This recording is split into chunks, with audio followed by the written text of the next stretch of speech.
Vote चोरी करके महाराष्ट्र विधानसभा चुनाव में एआईएमआईएम के वरिष्ठ नेता, एआईएमआईएम के फायर ब्रांड नेता इम्तियाज़ जलील को हरा दिया गया। इम्तियाज़ जलील के विधानसभा चुनाव में हार के और क्या कारण थे, इस वीडियो में इन्हीं सवालों के जवाब जानेंगे। द पॉलिटिकल पर्सन में आपका स्वागत है। अभी राहुल गांधी ने चुनाव आयोग की चोरी का पर्दाफाश किया। कितने वोट किस तरह से चुराए जाते हैं, राहुल गांधी ने पूरे एविडेंस के साथ, सिर्फ बयानबाजी नहीं की, सारे सबूत इकट्ठा किए। महीनों की मेहनत करने के बाद उन्होंने एक नतीजा निकाला और प्रेस कॉन्फ्रेंस में सारी बातें उन्होंने तथ्यों के साथ सामने रख दी। एक वोटर के बारे में उन्होंने बताया कि वो लखनऊ का ही वोटर है, कहीं और कई जगह का वोटर है। तो यूपी के चुनाव आयोग ने झट से कह दिया कि राहुल गांधी गलत बयानी कर रहे हैं, वो यूपी का वोटर नहीं है। राहुल गांधी की टीम झट से वहां मौके पर पहुंची और चुनाव आयोग का फैक्ट चेक कर दिया। पता चला कि वो लखनऊ का वोटर है। महल्ले वालों ने बताया कि वो सिर्फ वोटर ही नहीं, बीजेपी का समर्थक भी है। मुकेश जी, आपकी पड़ताल में आदित्य श्रीवास्तव को लेकर के क्या जानकारी निकली, जिसको लेकर के राहुल गांधी ने सवाल खड़े किए थे? कल राहुल गांधी जी ने जब प्रेस कॉन्फ्रेंस में आदित्य श्रीवास्तव जी का नाम लिया और जब 84 नंबर बूथ का लखनऊ का उल्लेख हुआ तो लखनऊ ईस्ट असेंबली का है वो बूथ और दिल्ली पब्लिक स्कूल पे उसका वोट पड़ता है।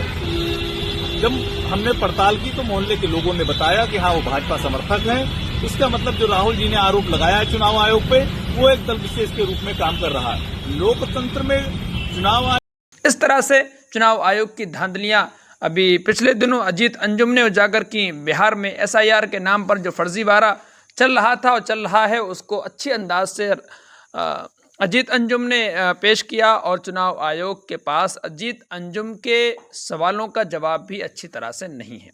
अब इस मामले में नई एंट्री हुई एआईएमआईएम के पूर्व सांसद इम्तियाज़ जलील की।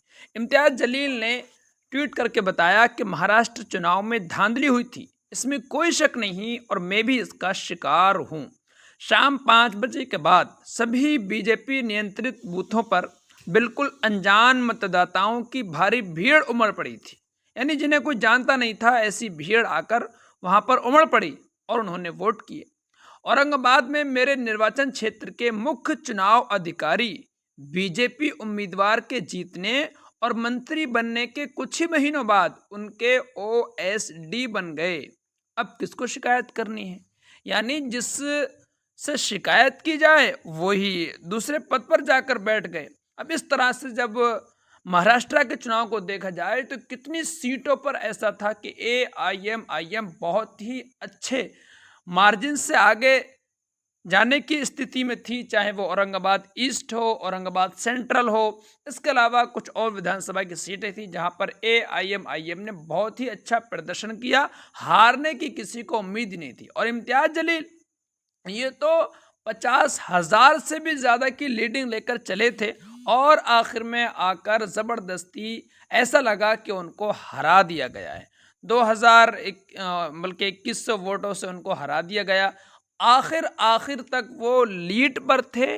लास्ट में आके जैसा कि उन्होंने अभी आरोप लगाया है कि 5 बजे के बाद ऐसी भीड़ आई, उसने आकर वोट किए। अब कितने लोगों की भीड़ आई, कितने वोट किए, एक आदमी ने एक ही वोट किया या ज़्यादा वोट किए, किसके नाम पर वोट किए, इन सारे सवालों को इसलिए खड़ा किया जा रहा है कि अब चुनाव आयोग की हकीकत राहुल गांधी ने बिल्कुल पानी की तरह सामने पेश कर दी है। चुनाव आयोग इधर उधर की बातें करके इस तरह से देश को जवाब देकर नहीं भाग सकता।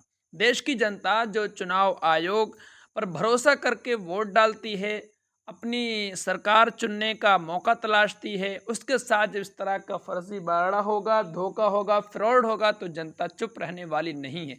पहली बार ऐसा हुआ है किसी नेता ने पूरे दस्तावेजों के साथ, पूरे सबूतों के साथ और अच्छे अंदाज में अपनी बात रखी है। बयानबाजी नहीं की, हवाबाजी नहीं की, बल्कि तथ्यों के साथ पूरी मेहनत करवा के अपना नतीजा पेश किया है। चुनाव आयोग को उनका पूरा तथ्यों के साथ जवाब देना चाहिए ताकि देश की जनता संतुष्ट हो सके और अपने वोट को पूरे एतमाद और भरोसे के साथ अपने उम्मीदवार को दे सके। बहुत शुक्रिया।